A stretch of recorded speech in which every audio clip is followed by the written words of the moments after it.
Hi guys and welcome. My name is Scott from Spinal, and today I'm here to go through what we call some posture preps.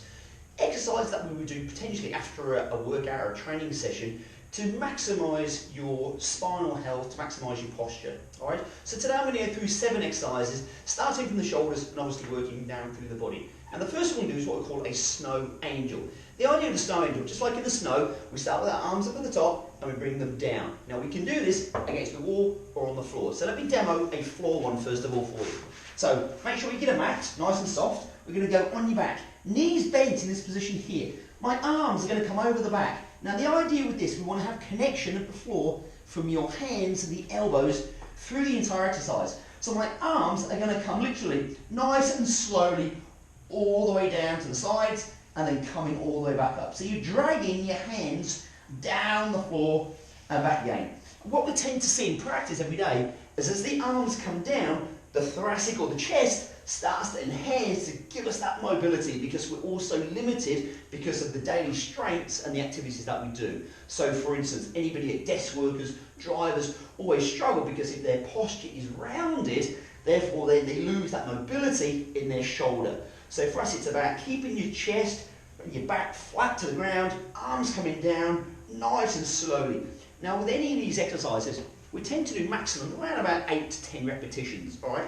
Once a day is more than fine. If you are struggling with a specific injury, a mobility, or there's a shoulder or a hip, we can obviously do more. But I would definitely recommend at least 1 set a day. Alright, next one we can do is what we call a thoracic mobility. Now your spine is split up into 3 areas. Your cervicals, your thoracic spine, which is your trunk, and then your lumbar spine. So we're going to work on the thoracic spine now. So what we get to do is we go on the floor again. Now your bottom leg is nice and straight, the top leg bent with that knee on the ground. It's very important that knee is pinned to the ground, because then that isolates your lumbar spine from moving. My arms are going to be out the front. My top hand now is going to come all the way over, head follows top hand, to bring it all the way over as far as you can, keeping that knee on the ground. Now what we do find with this one again is a lot of people, they've got a lot of shoulder mobility, so they'll bring their arm over, then it's tend to be all more shoulder rather than the thoracic spine.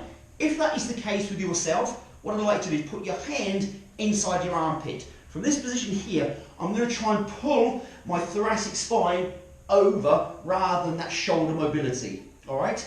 So in this position here, driving all the way over, head follows top hand, nice and slowly, and bring it back. Again, 8 reps each side, more than fine.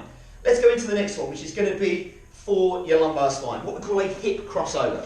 So again, my back is flattened to the floor. The idea of this is to leave your shoulders connected at all times. So from this position here, my head is down, back connected to the floor, my legs come all the way over to the side. Now the first thing that's going to happen is the arm on the opposite side is going to want to lift, but it's really crucial that we keep the thoracic locked down, the shoulders pinned to the floor. So this is literally a mobility movement for your lower spine. Alright, come off to the side. Now if I want to make it easier, I drop the knees down. Makes it easier, or even feet on the floor. If I want to get harder, my legs become straight. Okay, more resistance. Alright, next one for you is going to be what they call the cat stretch. Alright, great mobility for your thoracic and lumbar spine. You've probably seen this one a lot on YouTube. It's a big yoga move. So we're going to be in this position here. I'm going to take my thoracic spine to the ceiling and my head down in this position. From here I'm going to hold it for a count of 5 before I take my thoracic down and my head up. So I'm sticking my hips backwards, my bum backwards, really trying to enhance my lumbar curve back into the thoracic spine. Alright, again, 8 to 10, more than fine.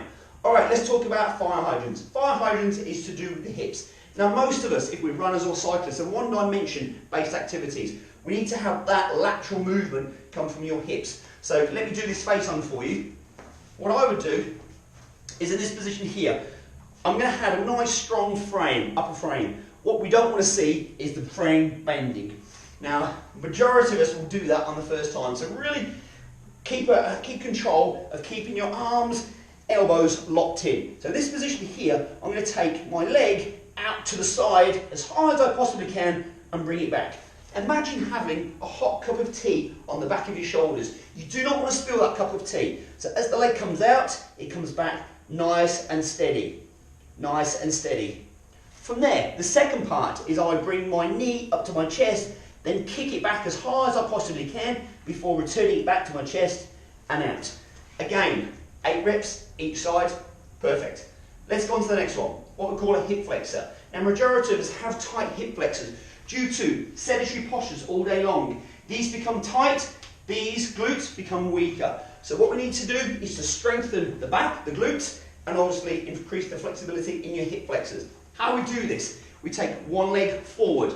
So from the side shot, what I don't want to see is that your foot is far back and your knee is protruding your toe. You're going to end up injuring. So in this position, when I'm into that full extension of that hip flexor, my lower limb is straight. I can have my hands on my hips and drive it forward, so I'm stretching out the back hip flexor with this one. If I want to hands that, so the second phase would be both hands on the inside of the front foot. Then I'm going to take phase 3, would be outside hand rotates away. So now I'm literally looking at 3 different stretches in one go. Alright, what we call a hip flexor. Again, 8 each side. Hands on the hips, drive it forward. Hands down, rotate. Alright, and the last one, which we're going to do, is going to be obviously for your lower back, which we've done that mobility. You're just literally stretching. So we'd have our feet wide apart. We're going to run your hands down the inside of your knees, down to the floor, hands flat on the floor, come up one spinal vertebrae at a time and bring it back. Bringing it down all the way to the floor and bringing it all the way back up. Guys, I hope that helps. That's a very short caption of what we do on what we call posture preps. We would do this first thing morning, last thing night, or after the end of an exercise session. Hope that helps. Any problems, feeds, give us a call. We'll see you then.